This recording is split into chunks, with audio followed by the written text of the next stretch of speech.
રાજ્યના ગરીબ પરિવારો હર્ષોલ્લાસથી ઉજવી શકશે જન્માષ્ટમીના તહેવારો. અંત્યોદય અને બીપીએલ પરિવારોને વધારાની ખાંડ અને ખાદ્ય તેલનું રાહત દરે કરાશે વિતરણ.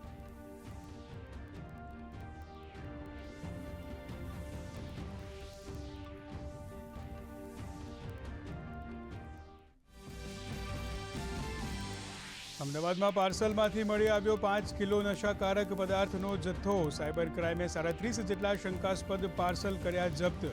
પોલીસે હાથ ધરી વધુ તપાસ.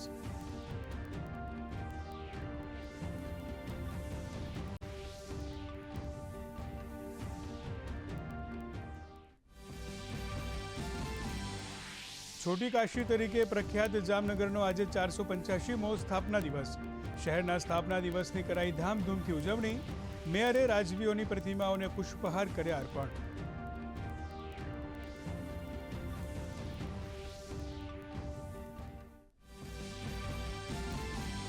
મચ્છુ હોનારતના 45 વર્ષ. મોરબીના નગરવાસીઓ આજે પણ નથી ભૂલાવી શક્યા ગોઝારી દુર્ઘટના. 21 સાયરન સાથે અપાઈ દિવંગતોને શ્રદ્ધાંજલિ. વહીવટીતંત્ર અને નગરજનો દ્વારા યોજાઈ મૌન રેલી.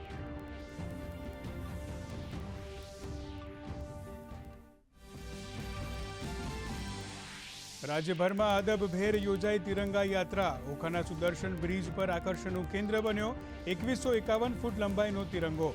આ તરફ ભુજમાં 300 મીટર લાંબા રાષ્ટ્રધ્વજ સાથેની તિરંગા રેલીમાં જોડાયા હોમગાર્ડના જવાનો.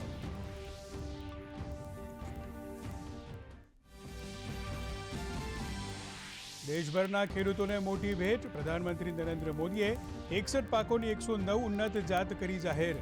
ખેડૂતો અને વિજ્ઞાનીઓ સાથે પણ કરી વાતચીત. ઉચ્ચ ઉપજ આપનાર, આબોહવા અનુકૂળ અને જૈવિક સશક્ત છે નવી જાતો.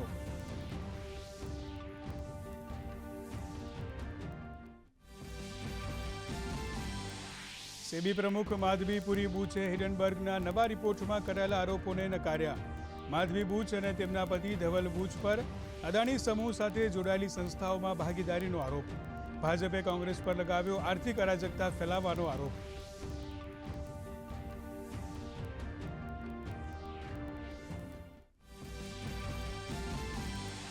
બાંગ્લાદેશમાં સત્તા પરિવર્તન બાદ હિન્દુઓ પર થયેલા હુમલાઓના વિરોધમાં વિશ્વભરમાં દેખાવો. અમેરિકા, બ્રિટન, ફિનલેન્ડ સહિત અનેક દેશમાં પ્રદર્શન.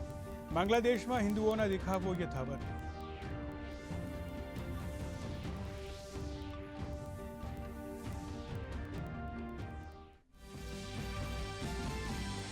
અને પેરિસ ઓલિમ્પિકનું આજે રંગારંગ કાર્યક્રમો સાથે સમાપન. ભારતે 6 મેડલ જીતીને પોતાના અભિયાનની કરી પૂર્ણાહુતિ.